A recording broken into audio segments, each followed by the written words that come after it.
You know, my idea of a home built was always a couple of boxes put together with wings on it, you know, with square corners and rectangles and things. But this is absolutely not that way. It looks more like a custom factory-built plane. That's why I guess we like to relate it to the Ferrari.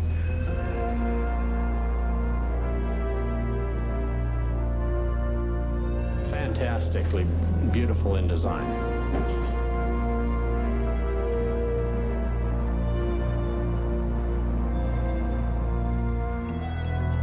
Well, it looks like a high-performance piece of machinery.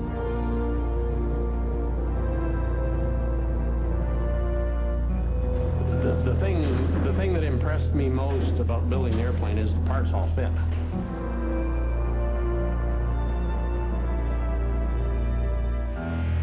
Oh, she loves it. She can't wait to get it finished so we can do our cross-country flying and go back and visit relatives and go to Arizona and Las Vegas, wherever, you know.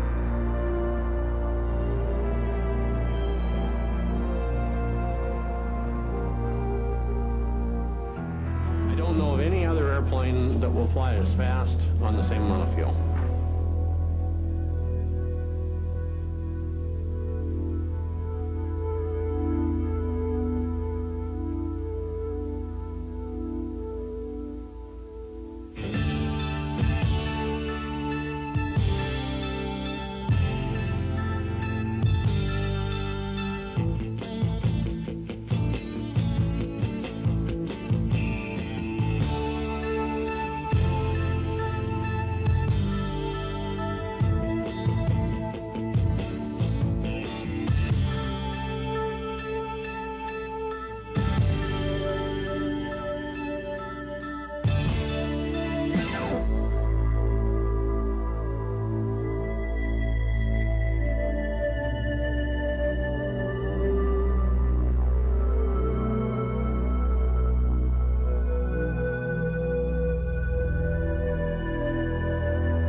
Started out home builds were for tinkerers, garage mechanics that liked the idea of flying and building it themselves. That market has changed totally now.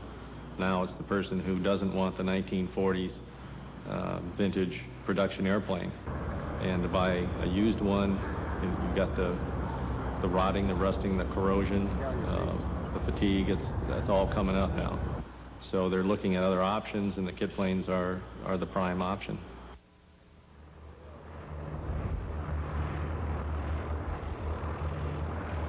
Last year, our 320 outsold any model of Beach, Piper, Cessna, or Mooney. That's true. And kit planes in total outsold general aviation manufacturers in total. So the trend is there. It's pretty apparent. The reasons for the success of the kit plane are its growing up in the industry, the sophistication, the performance they offer, the cost savings, and the fact that you just can't get these kind of aircraft in the commercial field any longer.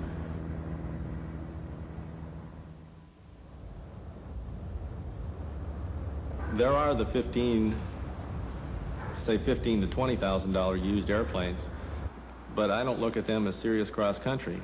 Or, if you were to look at that as serious cross-country, you have a very narrow perspective, and you only need 30 seconds flying in this plane, and you'll decide that you have a whole new meaning of what serious cross-country is all about.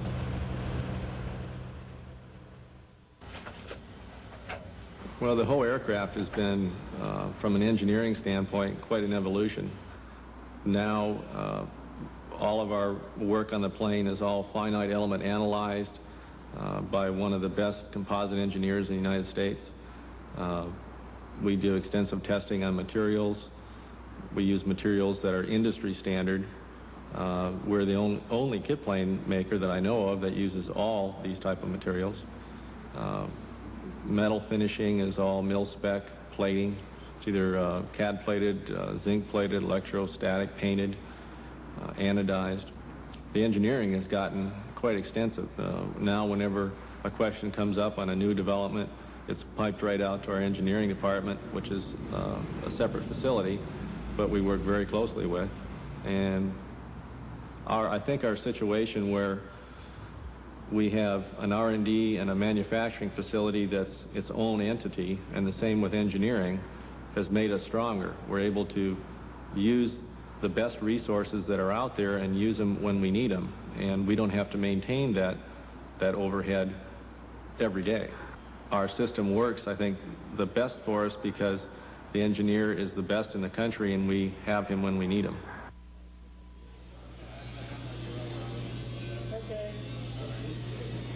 We have our own composite shop here now, in-house, under roof. It was designed, first priority was for R&D projects.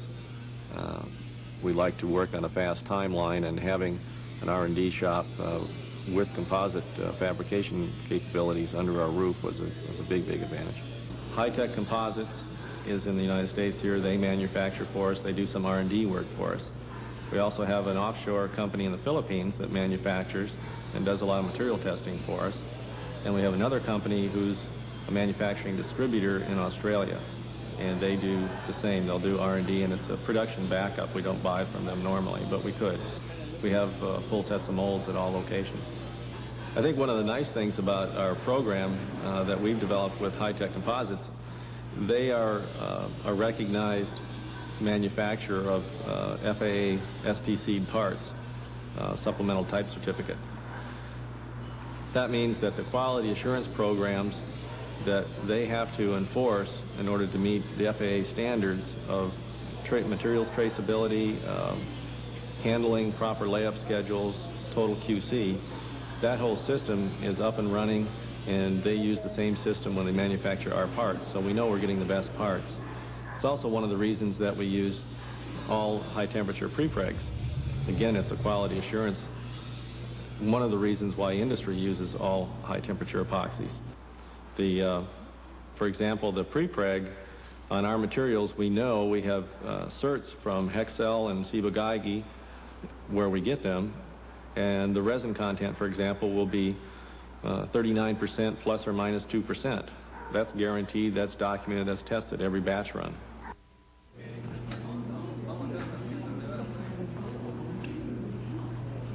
The type of materials we have in this plane are very sophisticated materials. Carbon fiber, prepreg epoxies, honeycomb, makes a big difference. One of the other big advantages of our material selection and fabrication is that the fuselage, for example, is fire resistant. Most composites are not fire resistant. Obviously the FAA requires that, and among other things, that's what we use. The prepreg won't sustain a flame, and the honeycomb in the fuselage will not sustain a flame. a reasonable advantage.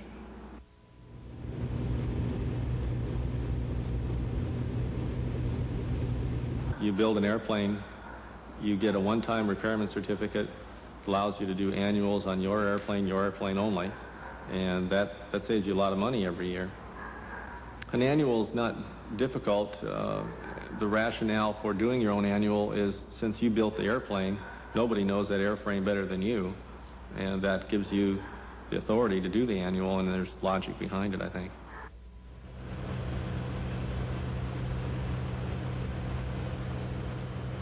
This is a good example to illustrate the double joggle system that we use on the plane. I think this double joggle system is probably one of the single most things that makes this plane assemble, I think, easier than anything else on the market.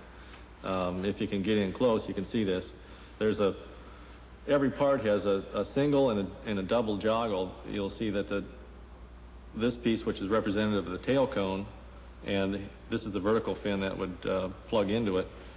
It's a matched overlap joint. This piece drops into it. In doing so, it gives you an alignment. It essentially is a pre-alignment for you. Then we use a structural adhesive underneath, and we step this back so it can illustrate a little bit better.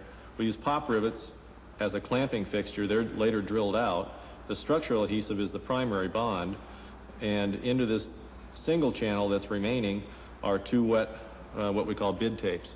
Two wet tapes are laid in there. That brings you up flush to surface. It's a real simple micro finish, and you're done. Our parts are unique in that with the pre-pregs, we don't use a gel coat or a gel coat primer. Those materials are really nothing more than resin with a opaque pigment in them. They're very, very heavy. So we stay away from it, again, as industry does. We recommend that they use an epoxy-based primer. It's sprayed on, typically 2 applications. You sand it, and you paint it. It's pretty simple.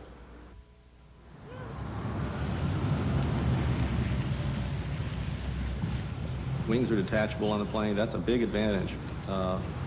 We forget about that sometimes and not really try to promote it as we should, because most people don't assume that. But it's true. It's about a 45-minute affair to take the wings off. The plane stays completely on the landing gear. You can start it up and taxi it around if you like. The fact that our plane has removable wings makes it an easy plane to build at home. You can jig the wing up onto the airplane and then take it back off again and continue building.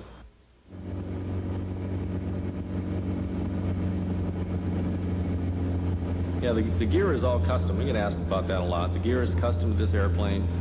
It's a very simple gear system. It's electromechanical, operates by hydraulics. If the hydraulic power pack should quit, you can free fall it down. If you run out of hydraulic pressure, it'll come down and lock by itself. Simple system.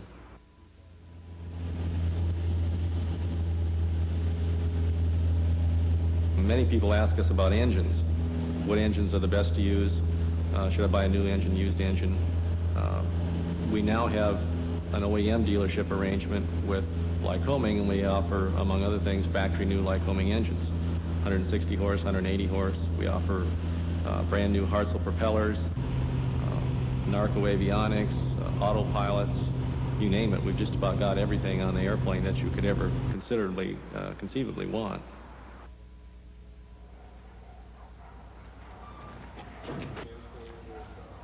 I have found that the Lancair Corporation has been just fantastic.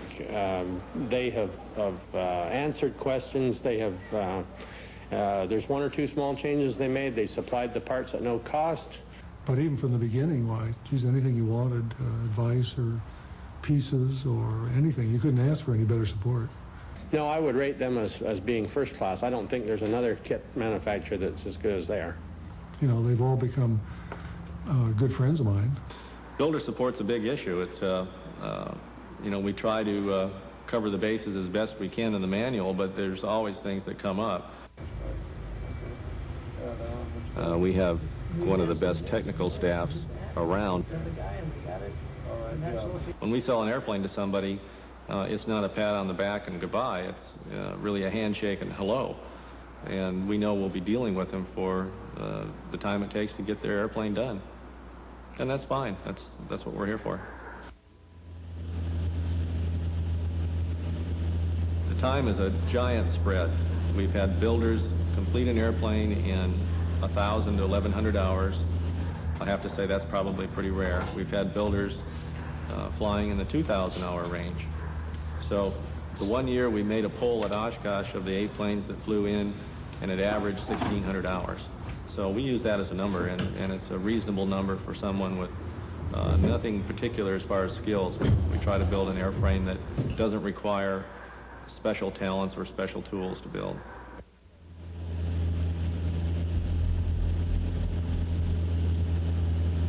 And we now have what we call a fast build kit. We're building right to the limit of 51%. And the balance has to be built, or that 51% has to be built by the owner. We're right there.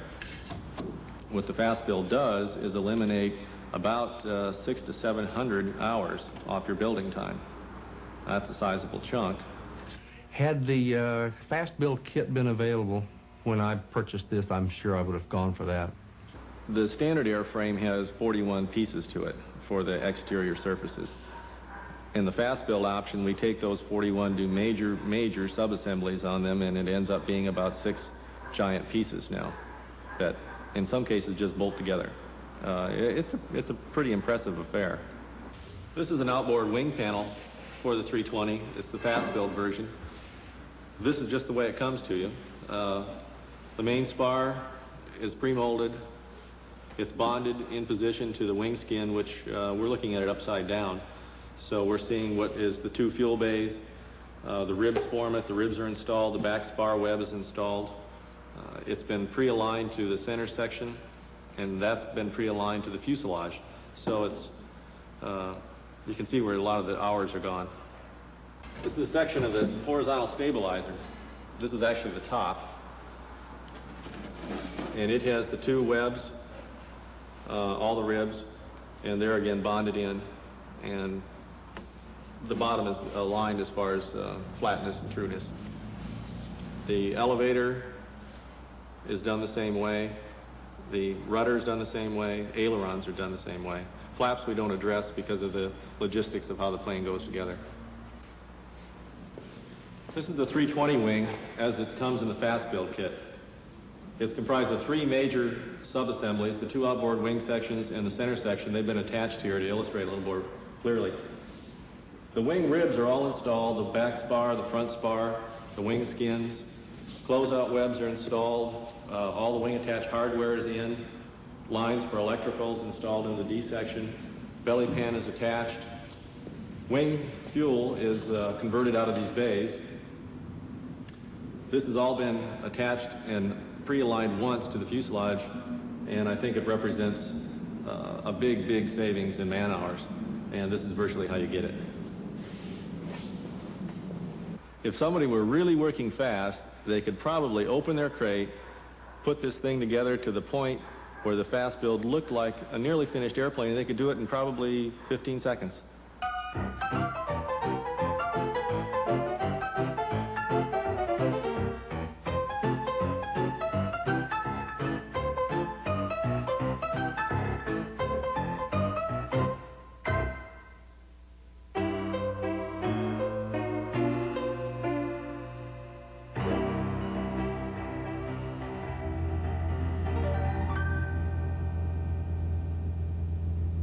One thing we've been doing that's going over very well with the builders that are finished their airplanes, they ask, now what do I do about test flying this plane?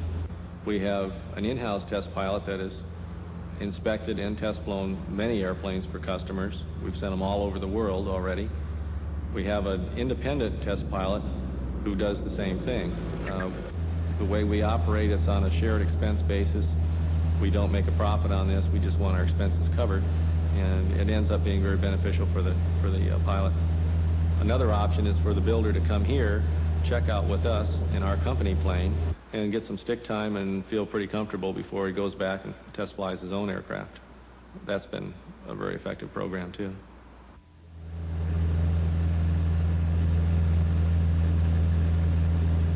This airplane is very stable. You can put it in any attitude and it'll stay there, but it takes almost no force to get it to respond. Roll rate's spectacular. It's we publish 120. We've demonstrated 140 degrees per second as a roll rate, like most aerobatic aircraft. It does very nice rolls. It's differential ailerons, so you can do rolls, you can do essentially all your flying. I've gotten to be very lazy on the rudder because you don't use the rudder in the air. Some people just don't believe it, but until they fly it, but you just don't use the rudder in the air. The dampening on it is positive in all respects. It's a three-fingered airplane. You fly with a thumb and two fingers, and that's it. We have a long tail moment on it. It makes for a stable platform, relatively speaking, although it's still a light touch.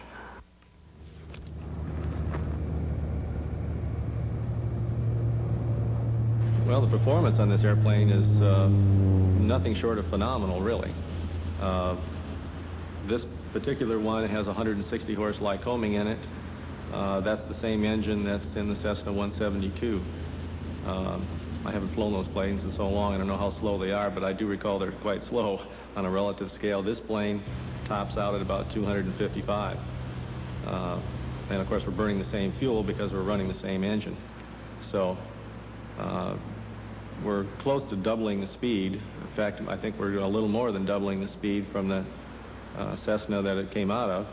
It'll go from point A to point B rapidly, or you can just go out and fly around the pattern and have a ball.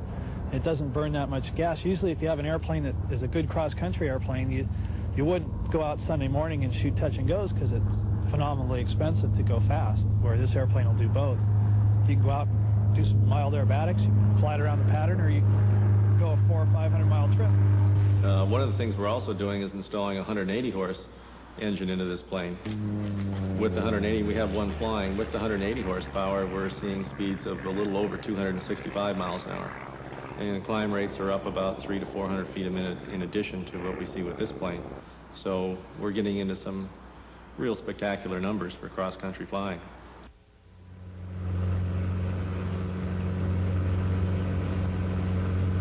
Climb rate on the plane is about 2,400 feet a minute solo, and at gross weight, it's about 1,600 feet per minute.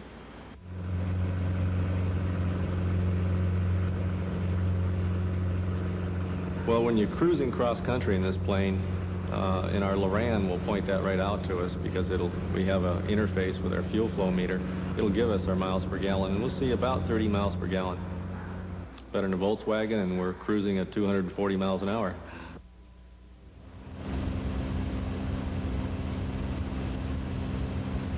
Range is real good on this aircraft.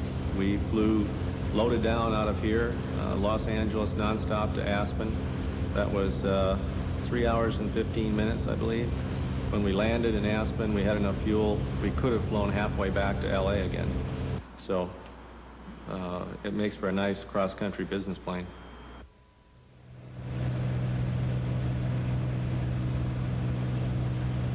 The cockpit area on this plane, the 320, is 42 inches wide. Production airplanes come in anywhere from 39 typically to about 41. I think the Mooney is about 40 and the Bonanza is about 42, the same as ours. I rattle around inside it. There's plenty of room for me, and I'm not used to that. It's quite nice. We fly with sticks in this plane. It feels natural. You put your hand on the armrest and you lay your hand where it wants to go and the stick is there. It's real comfortable. When you're sitting in the airplane, everything's well within reach, but you don't feel cramped or crowded at all. It's kind of like a nice, familiar recliner chair. You know, you just sit there and very comfortable. Unlike some airplanes, some kit planes that have a big wing carry-through that you're actually cradled over top the wing and your feet are up on top of it, ours is not so. You've got a nice footwell that you can kind of move your feet around in. Makes flying a lot more comfortable.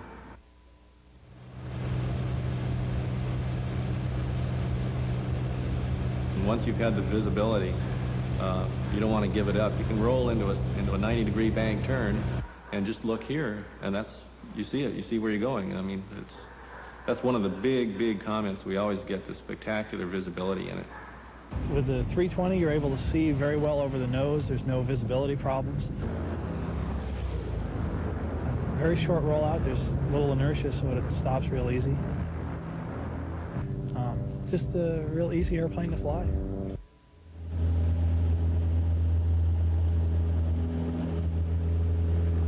We get asked often about insurance, and no, insurance is not an issue. One of the larger insurance companies in the country, they're well affiliated with the Experimental Aircraft Association, and they have an official rating for Lancairs now. They're enough in the air, and it's a rate that's just about on a par with a Mooney. So any insurance you want is really not an issue. It's relatively inexpensive.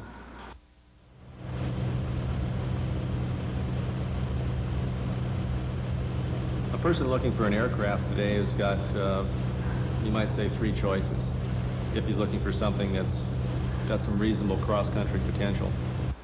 He can buy a new aircraft, any of the production planes that aren't too many of them being built anymore, but of the ones that are. I flew in a new one out of Oshkosh last year. It was a brand new one, hadn't been delivered yet. It was $375,000. That's not a reasonable choice for a lot of people. They look at the used planes. They're in the $50,000 to $100,000 range, and while they may be a reasonable alternative, often cases when you buy the plane, it's just admission to the club, and the bills start rolling in from that point on every annual. The other option is to buy a kit plane. You get the performance that you can't match with a production plane, and you'll build the plane for, it's conceivable to build this plane for $35,000 or $40,000. Most people won't. They'll put more into it because it becomes a relatively serious airplane that will take serious trips. So we've got people with $30,000, $40,000 on the instrument panel with weather radar and slaved HSIs and you name it, they've got it on it. But to get a kind of an all-round average number, it might be $45,000 to finish an airplane.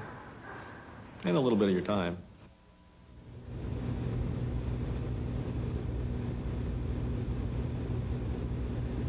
The reason for the delay on the four-place was really personal. I was a two-person and three-person family man, and now I'm a four-person family man, and that's the need for it. It goes into the marketing side, too, of course. I think the production plane market was strong enough in the years back that the value of a four-place kit plane wasn't quite as strong. Now, with the fleet age of the production planes being 25 years, they're rotting, they're rusting, they're corroding, they're fatiguing. I think a four-place kit plane makes a lot more sense these days. And the support we've seen on the product is, I think, justified that.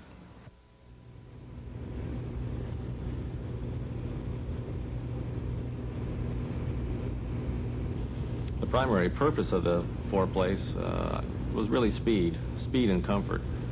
The production airplane market, again, while it's continuing to decline, still can produce a reasonably priced used airplane that's in the 200-mile-an-hour range. Therefore, I wanted to do something that was totally unique. That's where our two places are. That's where the four-place had to be, and that's speed. So we really set our aim at 300 miles an hour or faster, and we've actually exceeded that beyond what our engineering said we would get. So we're happy about that. But it's a different machine. It operates in the flight levels. It operates in the 300 knot range, not even 300 miles an hour. We've seen 340 miles an hour with the plane. That can't be had in any other production airplane. Cabin area is large. Typically, people think that you suffer with a home build or a kit plane because it won't have the creature comforts you're used to. This plane has to have them, again, to appeal to the market that would otherwise be buying that production plane. So it's a very large cabin. It measures 46 inches across on the inside at the elbows. The back seat measures 43. That's larger than most of the front seats in production planes. Headroom has never been an issue. Another feature that I think is becoming increasingly popular, we see it in the commercial planes, some of the military, but we have dual side stick controls in the plane. That gives a totally new sense of freedom to the front cabin area of the craft. The control sticks are out of the way. You can open charts, and the speeds we're going, we're flying through charts pretty fast. So it's an advantage that we really didn't appreciate until we were up flying, and now we see that all that freedom and all that accessibility and ability to move around in the plane and not bump controls is something that is a real refreshing delight.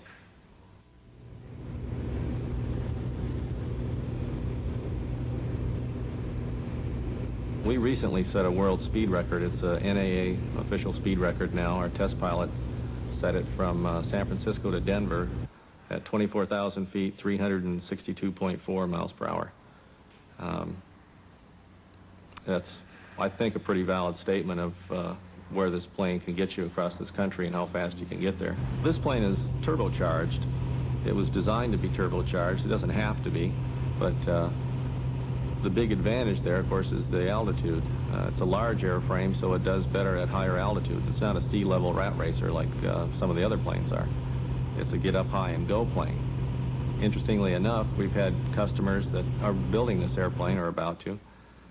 They say, well, I only fly in the 12,000-foot range anyway. And our comment to them is that because you choose to, or is it because your airplane won't climb any higher? This plane is just starting to smile as it passes through 12,000 feet, and is typically passing through it at about 2,000 feet a minute still. At 20,000 feet, it's happy as a clam, and its service ceiling is really limited by the oxygen requirement, not the ability of the airframe. So we find that we fly the airplane with the weather in mind. We can overfly 90% of the weather if that's what we choose to do. We can fly high to gain the tailwinds. We can fly low to avoid them. And it's really pilot discretion rather than airframe control. And it's again, it's a refreshing freedom.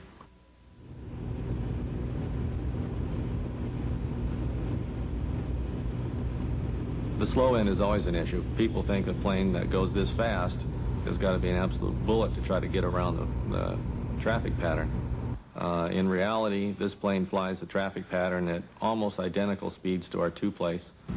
It's a little faster than a Cessna 182, but not much different than a 210. We'll fly the pattern at anywhere from 110 down to 90 on a downwind, and the old term of coming over the fence, well, we usually come over the fence about 80 miles an hour. It'll touch down about 70 to 75. 75 is more comfortable, just from an attitude of visibility. The reason that we have this good low-end performance is due almost entirely to the Fowler flaps. Again, they're a fairly sophisticated item on an airplane that you see in the large jets. You'll see it in the corporate fleet. You very rarely see it in the commercial aviation fleet, and you almost never see it in the home builder kit plane fleet. But this plane had to have that in order to get that low-end performance. They're full-slotted, electrically operated Fowler flaps, about half span, make a big, big difference.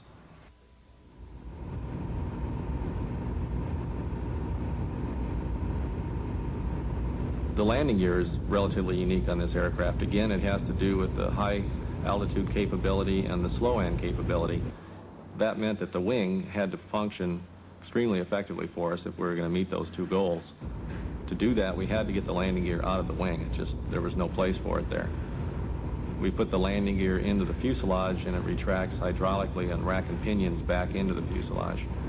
The gear never talks to the wing, and that's a beautiful relationship. As far as rough field performance, it's a real stout gear. It's a tubular 4340 steel gear, very similar in concept, although totally unique, but similar in concept to the Cessna 210. It has a 606 main gear and a 505 nose gear, oleal strut on the nose, and it should handle any rough field. It's not a bush plane, but it'll handle rough fields.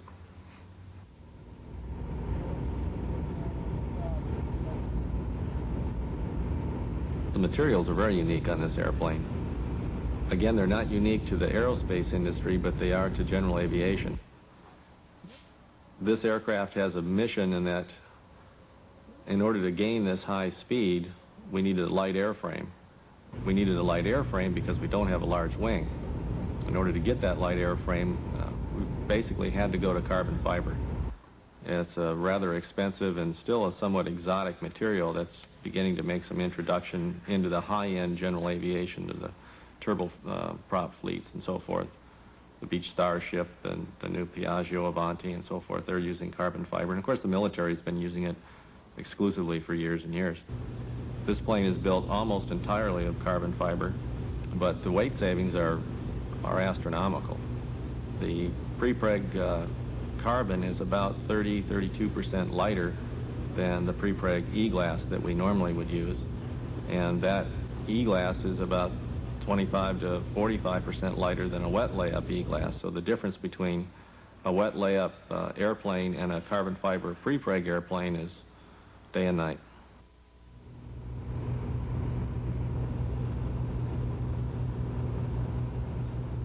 Actually, our Lancair 4 will be the second successful composite carbon fiber airplane ever to be pressurized. Now, some will say, well, the Learfan would be number 2, Starship is number 1. Learfan really never met their objective. We have met ours. The Lancair 4 now, we've built the cabin section, we've cycle tested it. It's holding up just fine. We operate at 5 psi differential, which is quite large, actually. What that equates to is at 24,000 feet cruising, we'll have a cabin altitude of 8,500 feet. Very comfortable.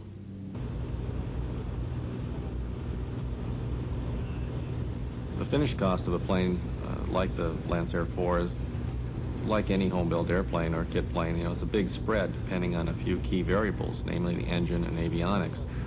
However, for ballpark numbers, it's probably safe to assume 65,000 as a minimum. $100,000 would get you a finished airplane, no question about it. And of course, you can put a lot more in if you like. What you're comparing that to, if you use even the high number, you use the $100,000 figure, what you're comparing that to is the Mooney, the Bonanza. Those planes are $250,000 to $350,000. This plane is about 150 miles an hour faster, and you've got a brand new airplane.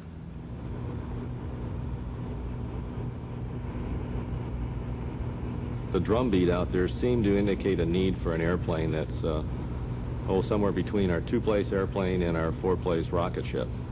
As we've said before, we're no longer selling to just the tinkerers, the garage mechanics. Our customer base now is really looking to us for the airplane of choice for flight into the 21st century. The plane that we've developed here, the ES, fits that niche between the two airplanes. It's a 4-place airplane, it's an easy-to-fly airplane, and of course with all our airplanes it has to meet 2 things. It has to be stylish and it has to be fast, and we've met those goals as well. The first reaction we got when we introduced the plane at Oshkosh was that this was really a Lancair 4 with the gear down welded. The only real similarities are the fact that the fuselage is built from the same molds. Materials are different. That's a cost factor because this plane is designed to be a much more economical plane, both to fly and to operate and maintain and to build. The differences between this plane and the 4, once you leave the fuselage, nothing is the same. We have a different wing. It's a much larger wing. Similar airfoil sections, but plan form of the wing is totally different. Where the 4 is 98 square feet, this one is 140 square feet. Instead of a complex Fowler flap, we have a very simple slotted flap. Equally effective, much easier to build. Where the tail on the 2-place is 20 square feet, we have 30 square feet on this tail. It's 50% larger. And up front, even though it's the same cowling, in essence, the horsepower is quite a bit different. We have 200 horsepower in this plane, normally aspirated. So the whole idea of the plane is to produce a very simple, economical, yet fast airplane.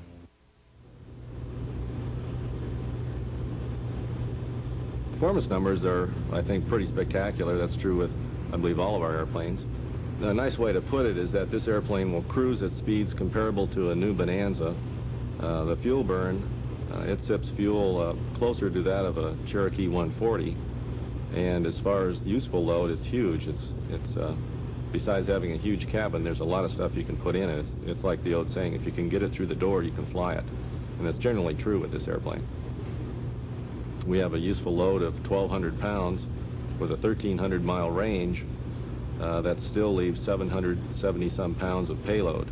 If you want to drop down to a 1,000-mile range, which is comparable to most of the production airplanes, in fact, it's quite a bit more, that'll increase your payload by another 75, 85 pounds. So it's really a hauler if you want to use it for that.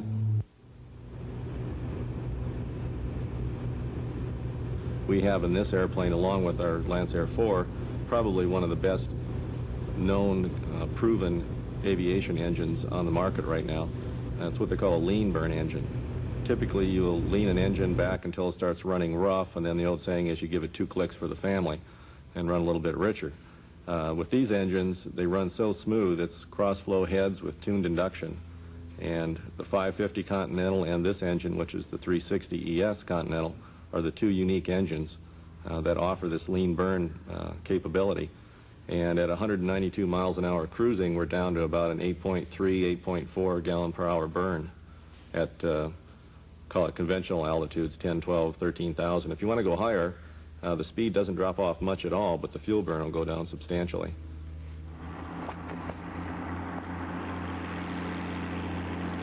With a plane that cruises at close to 200, we're in the, as we say, the 190 to 195 range typically. The large flaps offer one big advantage, and the stall speed is down to 54 miles an hour. So the approaches are slow and easy, and runway usage is minimal. Again, it's the whole intent of this airplane is to make for a utility airplane that's fun to fly, very economical, and easy to fly, as well as easy to build.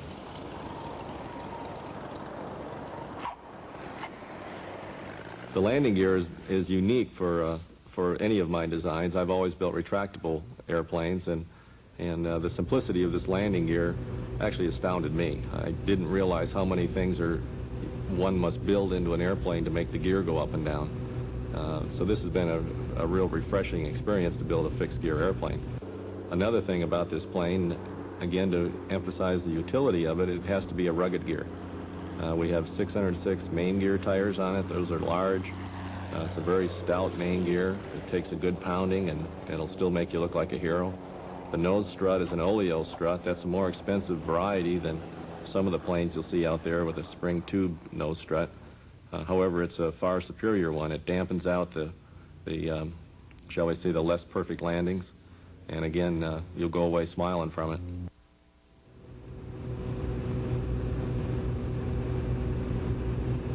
Another thing about our airplanes, all of our airplanes, is that we have to design them for the home builder in mind, which means he's going to be putting this thing together in his garage. That's an easy job to do with removable wings. All of our airplanes have that, and the ES follows that tradition. The wings can be taken off. The plane will stay totally on the landing gear, and you can actually pull it around. It trailers very nicely on a trailer. You can build each wing separately, the left wing and the right wing. They don't have to be joined. We do that at the factory here. As far as all the attached bushings, they're set before it goes out.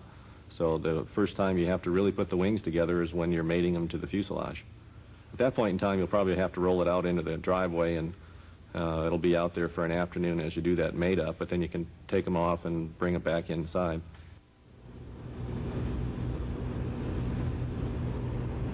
We have a lot of customers that fly, well, for example, in Europe, there's a lot of customers that are flying in Europe with our aircraft, and even with the 2-place and the 4, they have to operate out of grass strips, sometimes gravel strips. In Mexico, we have customers down there, and they're on typically gravel, not grass.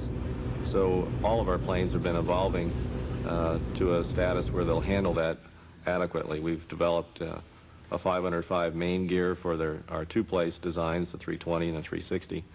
And with the 4, it's the same real stout 606 gear, and with the ES, that was one of the prime objectives too, to maintain that. So it does very nicely on grass and gravel.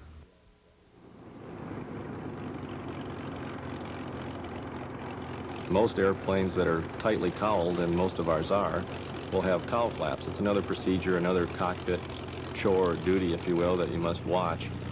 We've tried to design these airplanes so that we don't need cowl flaps, and I'm happy to say we've been successful at that. So the ES, the 4, and the 3, all of our airplanes for that matter, typically do not use cowl flaps. The cabin on the ES is, since the plane is built from the same molds as the Lancair 4, the cabin is the same size. The interior of it is actually very similar. It's a 46-inch wide cabin, It's almost 48 inches tall. You sit upright in it. You have adjustable front seats. The back seats are forward facing. And with the ES, the baggage area is absolutely huge. Since we started with our two-place designs, with a bubble canopy, the visibility issue has always been prime. We've been astounded by their customers that fly the plane, or prospective customers, and they'll ride in it and just go nuts over the tremendous visibility. Our four-place designs, both the Lancair 4 and the new ES, also capture that, even though there is more of a cabin feel to the airplane. It has a lot of window space, and we get that same comment as customers fly this compared to a Bonanza, Mooney, or Air Spatiale, or any of those production airplanes. That visibility is just far superior in these planes.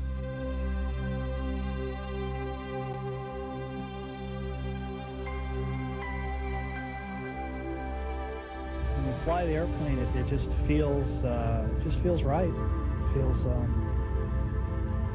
like it has no, it's not going to do anything bad to you, and it's just, I think the airplane's enjoying flying as much as you are flying.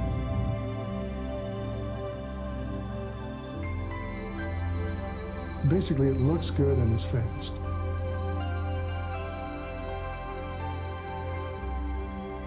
Yeah, it's a beautiful plane.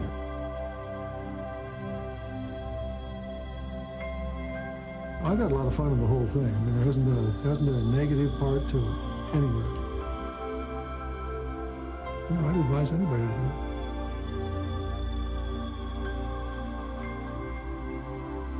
All comes in a box. You put it together, you go fly.